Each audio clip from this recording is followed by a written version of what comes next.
बिस्मिल्लाहिर्रहमानिर्रहीम, अस्सलाम वालेकुम। अली सलमान जी टीवी के तमाम नाजरीन को जी स्पोर्ट्स में खुश आमदीद कहता है कि जहाँ पे रोज़ाना रात 11:05 पर हम इस महफिल को सजाते हैं, हम इस बज़्म को सजाते हैं और बात करते हैं पाकिस्तान स्पोर्ट्स के हवाले से, और ख़ास तौर से पाकिस्तान क्रिकेट को हम डिस्कस करते हैं कि पाकिस्तान क्रिकेट में इस वक्त क्या हो रहा है। रमीज़ राजा साहब जो पाकिस्तान के मुमकिन तौर पर नए चेयरमैन होंगे, उनकी आमद की खबरों के बाद से मुसलसल और मुख्तलिफ हल्कों की जानिब से इस पर गुफ्तगू का सिलसिला जारी है।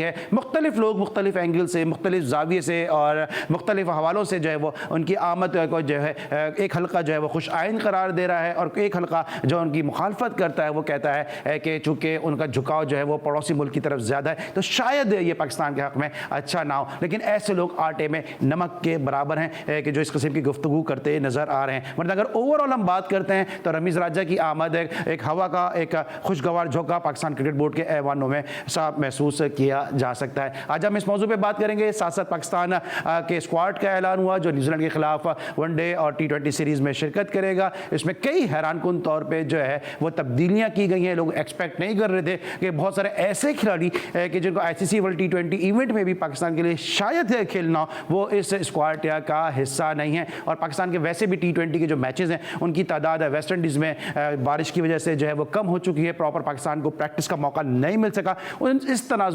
इस तनाजुर को मद्देनजर रखते हुए कई खिलाड़ियों का जो एक्सक्लूजन है वो यकीनी तौर पे जो है वो टॉक ऑफ द टाउन बनता नजर आ रहा है। आज इस मौजू पे भी बात करेंगे। आज हमारे साथ स्पोर्ट्स से जुड़ी दो ऐसी शख्सियत मौजूद होंगी। एक ने पाकिस्तान के सब्ज लाली परचम को रस्से के अंदर यानी बाउंड्री के अंदर जो है वो बुलंद किया, पाकिस्तान का नाम रोशन किया। बेंगलोर के हीरो हमारे बहुत ही अपने तौसीफ अहमद साहब हमारे साथ होंगे। जबकि दूसरी जो शख्सियत मौजूद है कम अरसे में अपनी ज़बरदस्त जो है वो रिपोर्टिंग के ज़रिए, अपनी गुफ्तगू के ज़रिए, अपने तज्जियों के ज़रिए, अपने तबसरों के ज़रिए उन्होंने अपना नाम और मुकाम बनाया। और हम बड़ी आसानी के साथ कह सकते हैं कि आने वाला वक्त जो है वो इन जैसे नौजवानों का है। और शायद इन्हीं के लिए शायर ने कहा कि सितारों पे जो डालते हैं कमन, मोहब्बत मुझे उन जवानों से। मेरे साथ मौजूद होंगे तौसीफ अहमद भाई। तौसीफ अहमद भाई को भी हम खुश आमदीद कहेंगे, और साथ साथ मोहसिन मेहदी भी हमारे साथ होंगे। मोहसिन मेहदी को भी हम खुश आमदीद कहेंगे। Welcome to the show Mohsin, कैसे हैं आप? थैंक यू सर, मैं बहुत बहुत शुक्रिया आपका कि आपने इतने मोहब्बत भरे। आपका काम ही ऐसा है और बड़े हमें खुशी होती है जब नौजवान इस तरह का काम करते हैं। तौसीफ भाई को हम ज्वाइन इन करेंगे। अस्सलाम वालेकुम तौसीफ भाई। वालेकुम अस्सलाम सलमान। तौसीफ भाई आपसे हम गुफ्तगू बिल्कुल करेंगे, लेकिन सबसे पहले जो प्राइम का फॉर्मेट है आज की टॉप स्टोरीज। न्यूजीलैंड के खिलाफ वनडे सीरीज के लिए कौमी टीम का ऐलान। शाहनवाज धानी, मोहम्मद वसीम और मोहम्मद हारिस पहली बार वनडे स्क्वाड में शामिल। Middle order batsman Iftikhar Ahmed की स्क्वाड में वापसी। साबिक कप्तान सरफराज अहमद बगैर कोई मैच खेले स्क्वाड से बाहर। मोहम्मद रिजवान हमारे फर्स्ट चॉइस विकेट कीपर हैं, लिहाजा फैसला किया गया है कि सरफराज अहमद की जगह मोहम्मद हारिस को स्क्वाड में शामिल किया जाए। कौमी team chief selector Mohammad Wasim. ICC ने खिलाड़ियों की नई टेस्ट रैंकिंग जारी कर दी। इंग्लैंड के कप्तान जो रूट नंबर 1 बैट्समैन बन गए, जबकि कौमी कप्तान बाबर आजम का 7वां नंबर बरकरार। तालिबान ने अफगानिस्तान क्रिकेट टीम को ऑस्ट्रेलिया में टेस्ट मैच खेलने की इजाजत दे दी। बांग्लादेश ने पहले T20 मैच में न्यूजीलैंड को 7 विकेटों से शिकस्त दे दी। बांग्लादेश के cricketer Tamim Iqbal T20 world cup से दस्तबरदार हो गए। तमीम इकबाल ने वाज़ेह किया कि उन खिलाड़ियों की जगह लेना नाइंसाफी होगी जो इस वक्त भरपूर फॉर्म में हैं। कैरेबियन प्रीमियर लीग में कौमी क्रिकेटर आजम खान के छक्कों की बारिश। बल्लेबाज विकेट कीपर ने सिर्फ 4 मैचों में 9 बुलंदोबाला छक्के लगाकर लीग पर अपनी धाक बिठा दी। First chief minister Punjab 5 side national women hockey championship की तैयारियां शुरू। जी नाज़रीन, आपने आज की टॉप स्टोरीज देखी, और जिस तरह मैंने मोहसिन मेहदी के इंट्रो में कहा था कि वो नौजवान जो अपनी उम्दा कारकर्दगी के ज़रिए पाकिस्तान का नाम बुलंद करते हैं और अपना नाम बनाते हैं, बड़ी खुशी होती है। इसी तरह आज़म खान को आपने देखा आज की टॉप स्टोरीज़ में कि उन्होंने 4 मैचेस में 9 फलक शिगाफ छक्के लगाए और कैरेबियन प्रीमियर लीग में उन्होंने अपनी धाक जो है वो बिठा दिए। लेकिन साथ साथ सबसे पहले पाकिस्तान और न्यूजीलैंड के दरमियान जो सीरीज़ है जिसके लिए स्क्वाड का ऐलान कर दिया, सरफराज अहमद को टीम से ड्रॉप कर दिया गया। सोहेब मकसूद, हारिस सोहेल जैसे प्लेयर जो हैं वो अब स्क्वाड का हिस्सा नहीं है। इसी मौजू पे गुफ्तगू करेंगे, और सबसे पहले तौसीफ अहमद साहब से हम गुफ्तगू का आगाज़ करेंगे। अस्सलाम वालेकुम तौसीफ भाई, और ये बताइएगा तौसीफ भाई कि किस तरह देखते हैं इस स्क्वाड को और कितना ये बैलेंस है? इसके अलावा भी कुछ हो सकता था, मेरा ख्याल तो कुछ नहीं था, यही सब कुछ था। और आपकी नज़र में कौन आगे पीछे हुआ है? जो आपने 1 2 4 नाम लिए, बस उसके अलावा और क्या हुआ? वही प्लेयर्स हैं, कोई खास ऐसा नहीं हुआ जिससे कि हमें कोई शॉक पहुंचे किसी चीज का। कोई, मुझे तो कोई शॉक नहीं पहुंचा किसी आप एक्सपेक्ट कर देंगे सरफराज को ड्रॉप कर देंगे? देखिए, आप थ्रू आउट टूर देख लें, 3-4 जो टूर हुए हैं उसमें कहीं महसूस हो रहा था कि सरफराज कहीं एडजस्ट होंगे, किसी को लग रहा था ऐसा, मतलब प्लानिंग के हिसाब से या किसी चीज से भी आप सोच लें। तो मेरे तो हिसाब से जो जिस तरह पूरा टूर सारा कुछ किया उन्होंने, मुझे ऐसा लग रहा था जैसे कि प्रेशर में उनको रखा हुआ है और कुछ भी नहीं। वो आज नजर आ गया आपको कि उनको, चाहे वो होम सीरीज के हैं और जो मैंने चीफ सेलेक्टर से सुना कि जी वो किसी यंगस्टर को रखना चाहते हैं तो यंगस्टर वहां भी रख लेते, उसमें कौन सी। लेकिन तौसीफ भाई, ये क्या मुनासिब टाइम था? वर्ल्ड T20 इवेंट आ रहा है, किसी यंगस्टर को इंडक्ट करना, क्योंकि उसके बाद तो फिर आपके पास बहुत टाइम था कि आप अभी अपने जो प्लेयर को जिनको आप कैरी करते आ रहे हैं उनके साथ आप वर्ल्ड T20 में जाएं, उसके बाद फिर आप यंगस्टर्स का लिए बहुत टाइम है, तो ये क्या मुनासिब टाइम था? यहाँ टाइम का थोड़ी देखा जाता है, यहाँ तो जब बनाने बैठते हैं तो फिर उसमें आपने देखा ही है यार। दरअसल एक्चुअल हुआ क्या है कि मैं बताऊं कि हम जितने भी 2-3 टूर 4 टूर अभी इससे पहले हुए हैं जिसमें हम बैठ के बात करते रहे हैं, और उसमें टोटली जो हुआ है वो बहुत ही डिफरेंट कुछ हुआ है। डिफरेंट इस सेंस में कह रहा हूँ कि देखिए, जहाँ वनडे वाला प्लेयर था वो 2020 में खेल रहा था, है जी, और जो टेस्ट मैच वाला था वो कहीं और जाके खेल रहा था। तो उस लिहाज से मैं समझता हूँ कि काफी कुछ हुआ उसमें। देखें, हम जो बैठ के बात करते रहे ना, उसमें लोगों ने शायद बुरा भी माना होगा, लेकिन बुरा मानने से कुछ नहीं होगा। हम तो एक अपना व्यू देते हैं कि हाँ क्या होना चाहिए, गलत भी हो सकता है। तमाम टीमें जो थी वो अपना स्क्वाड बना रही थी, जब अनाउंस हुआ सारा कुछ तो वो अपना स्क्वाड बना रही थी कि हमें क्या करना। हमने वो नहीं किया एक्चुअल जो देखा जाए। और अभी भी आप देख लें, अगर आप इस स्क्वाड में भी देखते हैं तो धानी तो 20 में परफॉर्मेंस किया था, वो टेस्ट में चले गए और आप वनडे में आ गए वापस। तो ये तो बिल्कुल डिफरेंट हुआ है, ठीक है। इसलिए इस वक्त मैं इसलिए ज्यादा वो नहीं करूंगा कि यार हम एक बड़ा इवेंट खेलने। तौसीफ भाई, मैं तौसीफ भाई आपको एक अरसे से जानता हूँ, तवील अरसे से जानता हूँ। जब एक अरसा हो गया, मेरे ख्याल में एक दिहाई तो पूरी हो गई मुझे आपको जानते हुए समझते हुए। लेकिन मुझे आज जो तौसीफ अहमद नजर आ रहे हैं, मुझे गुफ्तगू में कहीं ना कहीं कुछ मायूसी से नजर आ रही है। जैसे अब तौसीफ अहमद को भी इस बात का एहसास हो गया है कि कहने से कोई फायदा नहीं है, इन्होंने बदलना नहीं है। एहसास इसलिए हो गया कि देखिए, मैं ये नहीं कहता कि फिर ये लोग कहेंगे यार आप पीसीबी के साथ नहीं हो शायद इसलिए बात करो। नहीं, कभी भी मैं ये चीज नहीं सोचता। जब मैं था, अब तो देखिए सीधी बात है, हमने चैंपियंस ट्रॉफी जीते, हम टेस्ट मैच में नंबर 1 हुए। उस वक्त क्या हम सबका क्या कसूर था, हमारी सिलेक्शन कमेटी का? ये मैं वो नहीं, मैं तो एक चीज बता रहा हूँ, ठीक है, लेकिन यहाँ होता है, क्रेडिट है, वो क्रेडिट है, ठीक है, होता है। हाँ, इस टाइप का होता है ये। लेकिन उस वक्त भी ये था कि आया हमारे पास बैकअप क्या है। 30 से 35 लड़का हमने यूएई में खिलाया, ऑस्ट्रेलिया, न्यूजीलैंड, इनके खिलाफ खिलाए हमने मैचेस, और ये सारे वही हैं जिसमें एक धानी शायद ना हो, बाकी सब गए थे टूर पे। कोई नहीं बचा हुआ इसमें, कोई किसी का नाम लेके ये फला नहीं था। तो मेरा ख्याल है मायूसी मुझे नहीं है। मायूसी, हम में टैलेंट हमारे पास बहुत है, मगर हम उसको किस तरह यूज कर रहे हैं, ये सबसे मेन चीज देखनी है। मैंने कहा ना, इससे पहले ये नहीं हुआ कि हम जब सारी टीमें तैयारी कर रही हैं तो हम किसी और तरफ जा रहे थे।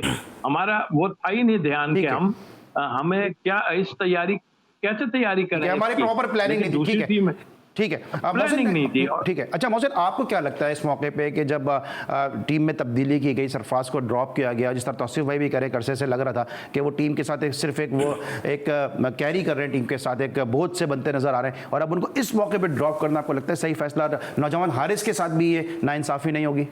बिल्कुल जी सर, आपने देखा कि आज 20 रुकनी कौमी स्क्वाड का ऐलान किया गया और इसमें बाज़ लोग ऐसे थे जो बैठे बैठे बाहर हो गए, बाज़ लोग ऐसे थे जो बैठे बैठे अंदर आ गए। जो हॉट टॉपिक बने हुए हैं सिलेक्शन के हवाले से वो सरफराज अहमद बने हुए हैं, और बहुत अच्छी गुफ्तगू अभी की तौसीफ अहमद ने, जो टेस्ट क्रिकेटर हैं और सिस्टम में रह भी चुके हैं। तो सरफराज अहमद के हवाले से मैं ये कहूँगा कि सरफराज अहमद को चांस देते सीरीज़ में, और उसके बाद अगर वो परफॉर्म नहीं कर पाते तो फिर उनको बाहर कर दिया जाता। अब बहुत सारे लोग ये बात भी कह रहे हैं कि सरफराज अहमद को, जिस तरह अभी आप बात कर रहे थे कि ये वक्त सही है कि इस वक्त सरफराज अहमद को टीम से बिल्कुल ड्रॉप कर दिया गया है, तो मैं आपसे ये कहूँगा कि पाकिस्तान क्रिकेट है, पाकिस्तान क्रिकेट में वक्त नहीं मौका देखा जाता है, और जहाँ मौका मिलता है खिलाड़ी का पत्ता साफ कर दिया जाता है। और वही हुआ कुछ सरफराज अहमद के साथ। पहले CEO जो थे वसीम खान साहब, उन्होंने तीनों फॉर्मेट की कप्तानी चुनी। आज सिलेक्शन कमेटी ने वसीम खान साहब, मोहम्मद वसीम जो है उनका नाम लिखा जाएगा कि उन्होंने बैठे बैठे बिना खिलाए सरफराज अहमद को बाहर कर दिया। और फिर कुछ सवालात ये भी जन्म ले रहे हैं, क्या जो सरफराज अहमद को ड्रॉप किया गया है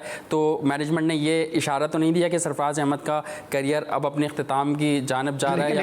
लेकिन रमीज राजा साहब की आमद के बाद से मैनेजमेंट का अपना क्या करियर है मोहसिन, इस पर भी एक बहुत बड़ा सवालिया निशान है ना, कि उनका भी अपना क्या, अब उनका भी क्या फ्यूचर नजर आ रहा है रमीज राजा साहब के आने के बाद? क्योंकि इंडिपेंडेंट सिलेक्शन कमेटी की बात हो गई है, ये बात की जा रही है कि जो है वो कोच तब्दील होगा। रमीज राजा साहब इस सवाल से पहले भी काफी वो कर रहे हैं, तो अपना भी तो जो है इनका फ्यूचर नजर नहीं आ रहा। देखिए बिल्कुल आप सही बात कर रहे हैं, लेकिन जिस तरह रमीज राजा की अगर बात करें तो रमीज राजा का बैटिंग स्टाइल भी अगर देखें, जब वो क्रिकेट खेलते थे, आते थे, सेट होते थे और फिर उसके बाद जो है वो मौका देखकर चौका लगाते थे, तो अभी भी मुझे ऐसा नहीं लगता कि रमीज राजा साहब आते ही फ़ौरन बहुत सारी तब्दीलियां कर देंगे। ये बात हल्कों में की जा रही है कि रमीज राजा ने कुछ मुशावरत की है करीबी दोस्तों से, और ये बात उन्होंने कह दी है कि वो सिलेक्शन पॉलिसी में जो है कुछ तब्दीली करेंगे। जाहिर सी बात है, जो भी नया शख्स आता है वो अपने नई चीज़ें लेकर आता है। जिस तरह इमरान खान जो पैटर्न चीफ हैं और वज़ीर आज़म है पाकिस्तान, वो आए और उन्होंने पूरा डोमेस्टिक का स्ट्रक्चर चेंज किया, तो रमीज़ राजा आएंगे, जो उनके प्लान्स होंगे उस पर वो अमल दरामद करेंगे, लेकिन फ़ौरन ही नहीं, जो है वो स्लोली जहाँ उनको लगेगा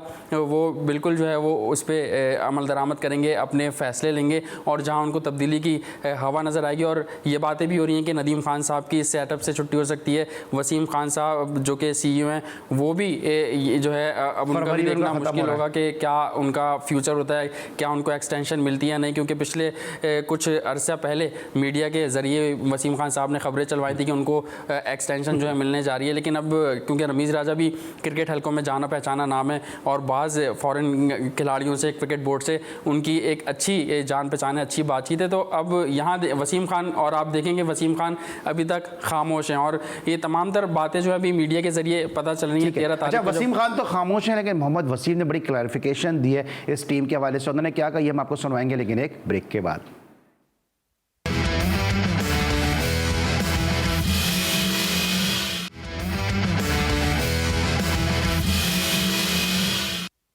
welcome back after the break, और हमारे साथ मौजूद हैं तौसीफ अहमद साहब, पाकिस्तान के मायनाज शौरा आफाक ऑफ स्पिनर, पाकिस्तान की शान तौसीफ अहमद साहब और मोहसिन मेहदी साहब हमारे साथ स्टूडियोज़ में मौजूद हैं। आज हम बात कर रहे हैं पाकिस्तान की उस सिलेक्शन के हवाले से जो न्यूजीलैंड के खिलाफ पाकिस्तान के स्क्वाड का ऐलान हुआ है, उस स्क्वाड को आज हम डिस्कस करें तौसीफ अहमद साहब से और मोहसिन मेहदी से। लेकिन मोहम्मद वसीम ने आज एक स्टेटमेंट दिया, और मोहम्मद वसीम ने ये कहा कि मोहम्मद रिजवान हमारे फर्स्ट चॉइस विकेट कीपर हैं। इस स्टेटमेंट को देने की ज़रूरत क्या थी, क्योंकि सबको ही मालूम है कि रिजवान इस वक्त कंटिन्यू क्रिकेट खेल रहे हैं, रिजवान बड़ी ज़बरदस्त फॉर्म में, और सब रिजवान की कारकर्दगी की तारीफ भी करते नज़र आते हैं। इन तमाम चीज़ों को कवर करने के लिए मेरे पास सिर्फ एक ही लफ्ज़ है, अगर ये इतनी ही शफाफ टीम है, अगर ये इतनी ही अच्छी टीम है, तो फिर प्रेस कॉन्फ्रेंस में ये टीम क्यों नहीं बताई गई? क्यों PCB का एक कैमरा रख के, एक माइक सामने लगा के इन तमाम गुफ्तगू को जो है वो सबको रिलीज़ कर दिया गया, और उनसे कोई काउंटर पर क्वेश्चन किया नहीं जा सकता था? अगर वो इतनी अच्छी टीम बना रहे थे, इतनी बैलेंस टीम थी, तो फिर प्रेस कॉन्फ्रेंस के जरिए टीम को सामने लेकर आते।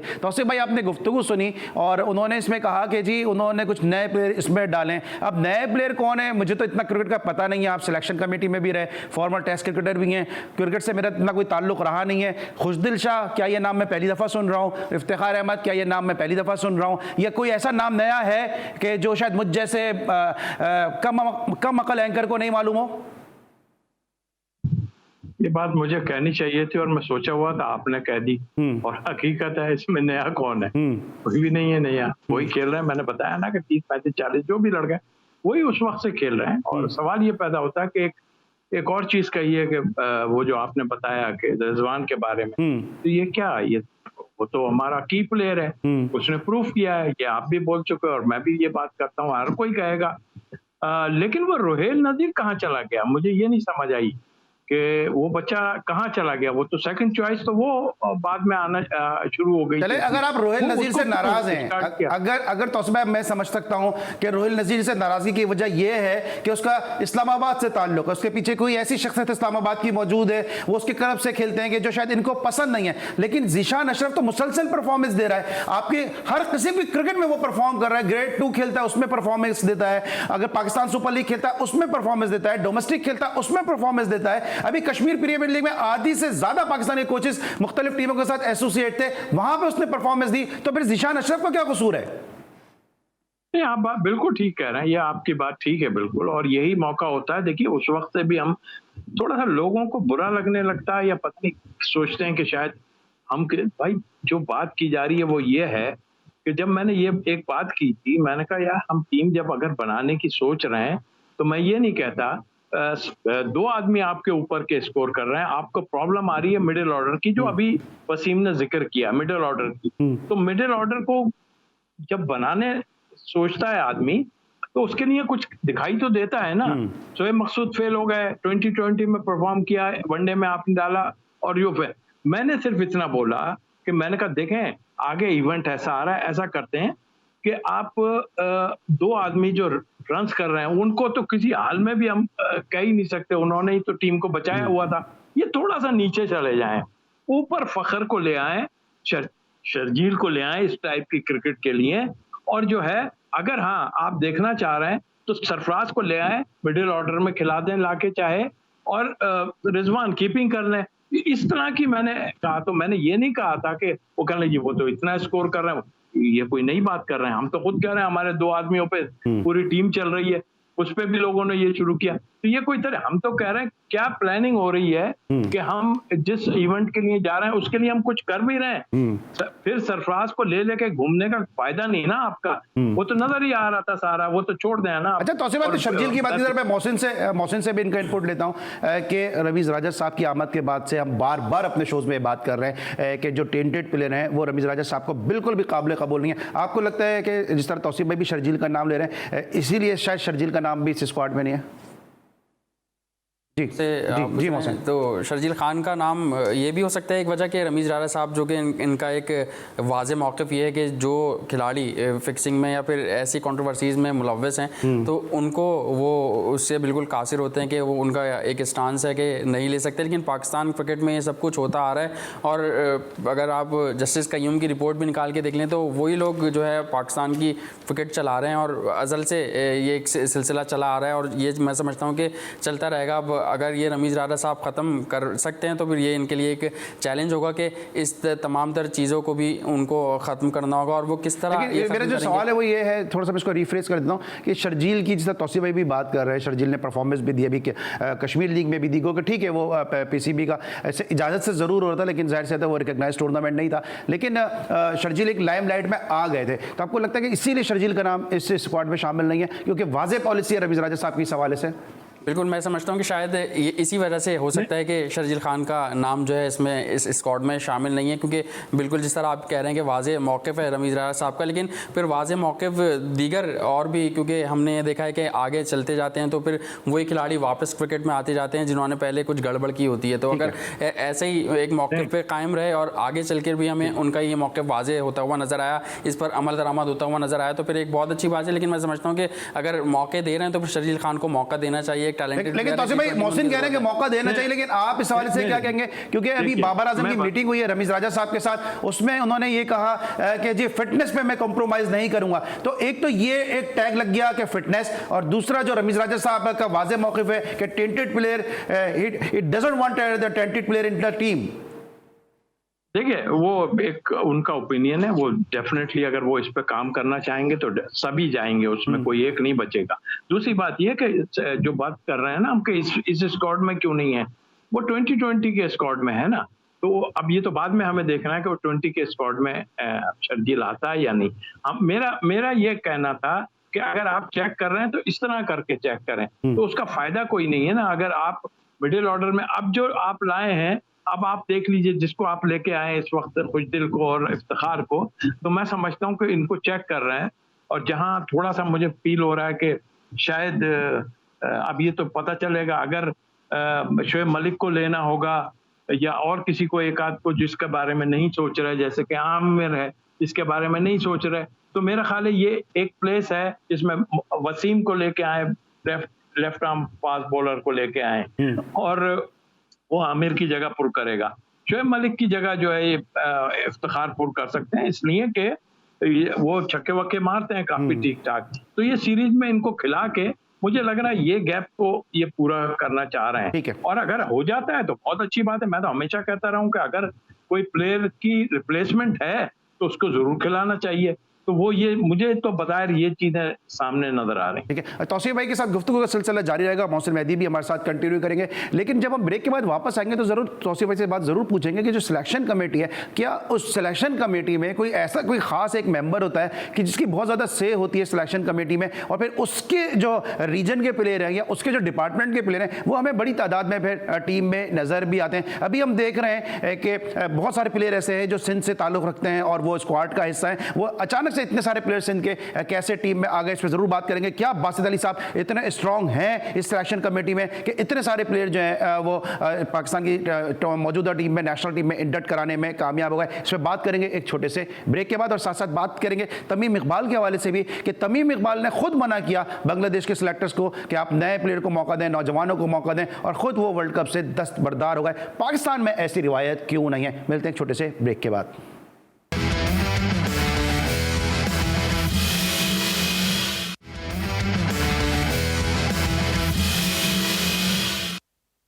Welcome back after the break, और बात करेंगे मोहसिन मेहदी से। मोहसिन, अब हम देख रहे हैं कि जो स्क्वाड का ऐलान हो रहा है, अमूमन इससे पहले भी हम देखते थे कि जब बासित अली साहब SNGPL के साथ होते थे बड़ी तादाद में SNGPL के प्लेयर हमें टीम में नजर आए। अब हम देख रहे हैं, ठीक है खुशाइन चीज़ है, लेकिन इससे पहले माजी में देखते थे इतने ज़्यादा प्लेयर नजर नहीं आते थे। आपको लगता है कि बासित अली की बहुत ज़्यादा से या बहुत ज़्यादा इन्फ्लुएंशियल है मोहम्मद वसीम के ऊपर कि इतने सारे प्लेयर, अगर आप देखें मोहम्मद हसनैन को देखते हैं आप, इसके अलावा शाहनवाज धानी को आप देख लें, जाहिद महमूद को देख लें, नौमान अली को देखें, बहुत सारे ऐसे प्लेयर हैं, सऊद शकील हैं, दानिश अजीज़ हैं, जो तवातुर के साथ हमें टीम में नजर आ रहे हैं। तो क्या बासित अली सिलेक्शन कमेटी को चला रहे हैं? देखें, सिलेक्शन कमेटी में क्योंकि सूबाई कोचेस का रोल है, तो हो सकता है कि बासित अली एक कोच का रोल कैसे नजर आ रहा है? नहीं, एक कोच नहीं, और भी बहुत सारे ऐसे लोग हैं। जिस तरह आप सरफराज अहमद की हम लोग बात कर रहे हैं, तो उनकी जगह मोहम्मद हसन को लेकर आया गया, उनका ताल्लुक KPK से है। तो ये भी हो सकता है कि दीगर जो मतलब सिलेक्शन कमेटी में कोचेज़ हैं उन सब की राय समझी जाती है, सुनी जाती है। लेकिन हो सकता है कि बासित अली और मोहम्मद वसीम जो है, हमने उनका साथ भी देखा। आप सिलेक्शन कमेटी का पार्ट हैं, आपको क्या लगता है कि ज्यादा से क्या इस वक्त बासित अली साहब की वो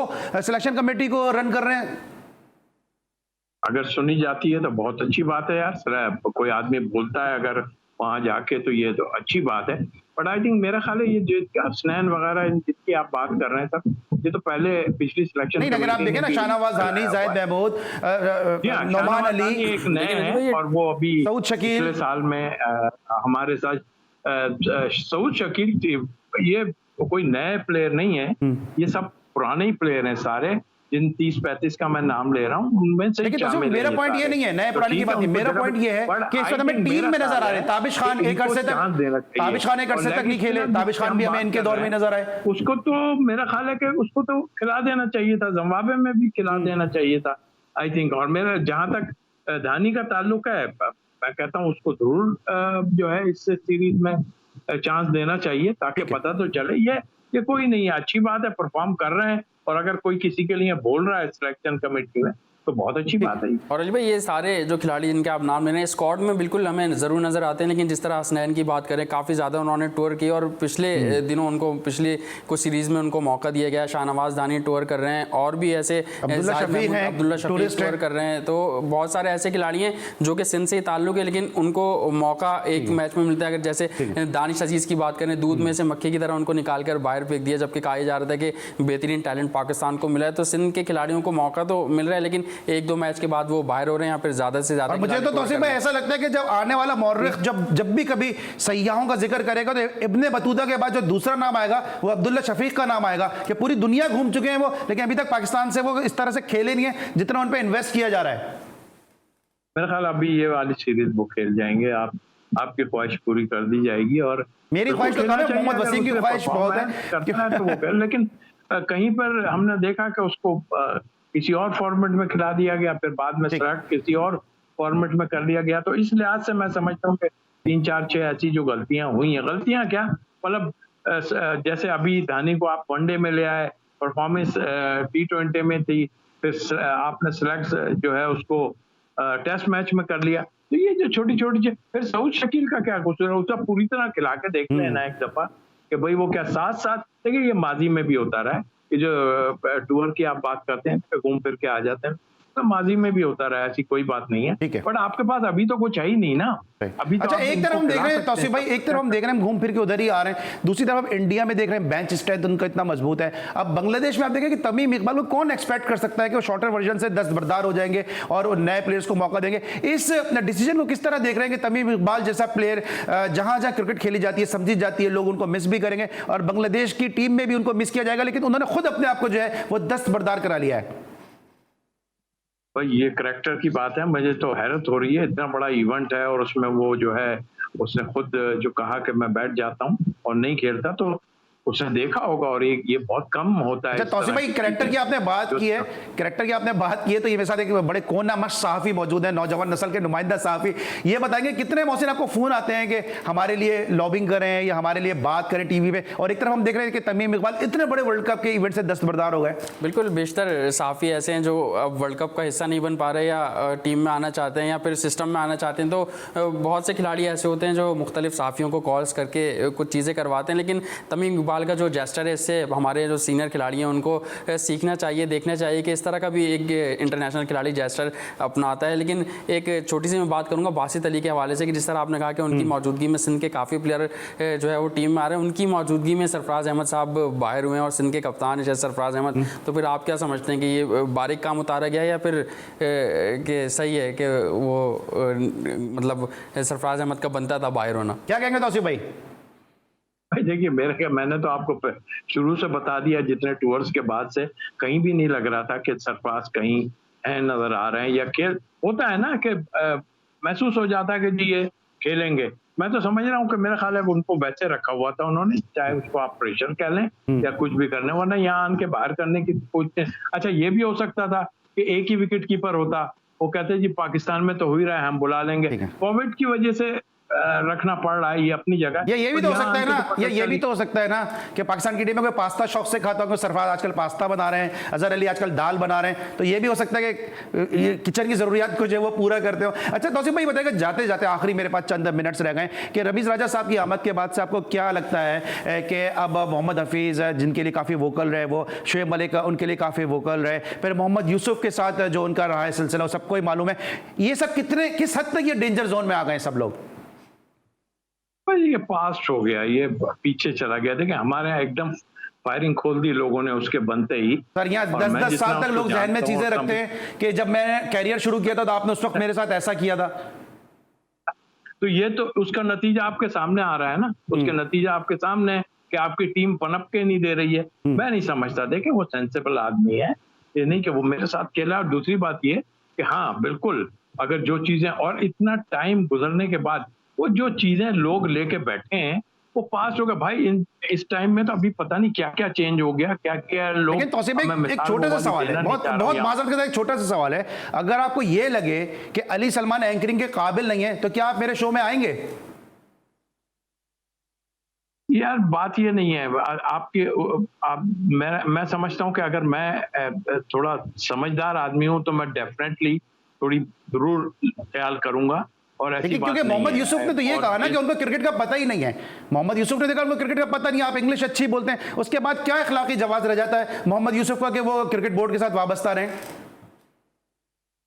बात ये नहीं है, मुझे जब जॉब लेनी होती है तो बहुत कुछ करना पड़ता है। अच्छा मैं मोहसिन से भी सवाल करता हूं, मैं नहीं समझता रमीज इस टाइप का है कि वो बहुत ज्यादा इसको, ठीक है जो हुआ है काम देखेगा वो कि काम क्या हो रहा है, उसके बाद जो फैसला करना चाहेगा वो करेगा। ठीक है मोहसिन आप क्या कहते हैं इस मौजूद? देखिए मैं समझता हूँ कि हमें अच्छे की उम्मीद रखनी चाहिए। रमीज राजा एक टैलेंटेड हैं और फिर उनकी एक से पूरी वर्ल्ड में अगर देखा जाए तो। और फिर जहाँ तक बात है, जब आप किसी बड़े ओहदे पर आते हैं, बड़ी सीट पर आते हैं, तो फिर आपको लोगों के साथ, सिस्टम के साथ मिलकर चलना पड़ता है। ऐसा नहीं होता कि आप आते हैं और फिर जो आपके माइंड में होता है या जो आपके जहन में चल रहा होता है आप वही फैसले कर रहे होते हैं। आपको फैसले सबसे मुशावरत करके चलने पड़ते हैं और मुझे लगता है कि रमीज राजा ऐसे। अच्छा आपने फैसलों की बात की, क्विकली मुझे बताएगा, तौसीफ भाई से भी पूछूंगा, क्या मिसबा चेंज होते नजर आ रहे हैं आपको वर्ल्ड T20 के बाद? देखिए वर्ल्ड T20 के बाद मुझे वाइट बॉल का कोच चेंज होता हुआ दिखाई दे रहा है। तौसीफ भाई आप क्या कहेंगे? वो देखिए मेरा ख्याल है कि अभी आपने खुद कह दिया वर्ल्ड कप तक की बात है, उसके बाद बैठेंगे, उसमें देखेंगे।